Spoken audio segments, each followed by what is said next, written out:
আসসালামু আলাইকুম। এগুলো হচ্ছে নাইলেটিয়া মাছ, বড়শির মাছ।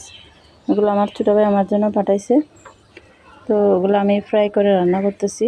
আসলে মাছ যদি একটু ফ্রাই করে রান্না করা যায় তাহলে খুবই মজা হয়, কাটাগুলো বাছতে সুবিধা হয়। দেখুন, অন্যদিকে আমি হাঁড়িতে মরিচ মশলা যা লাগে আর কি মাছ রান্না করার জন্য ওগুলো দিয়ে দিছি। তো এখন বেজে নেওয়া মাছগুলো দিয়ে দিচ্ছি আস্তে আস্তে। এগুলা খুব আস্তে আস্তে করতে হয়, কারণ ভাজা মাছগুলো একটু ভেঙে যাওয়ার সম্ভাবনা থাকে। তো এগুলো সবগুলো আমি একে একে সবগুলো দিয়ে দিব। মাছগুলো দেওয়ার পর টমেটো দিয়ে দিচ্ছি। তারপর অল্প আঁচে ঢাকনা দিয়ে আমি রান্না করে নেব, অল্প পরিমাণ পানি দিয়ে।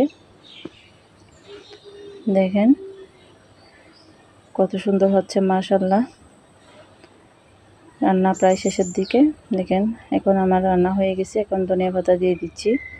ধনিয়া পাতা দিলে আসলে রান্নার কালারটা একটু খুব সুন্দর দেখা যায়, দেখতেও খুব ভালো লাগে।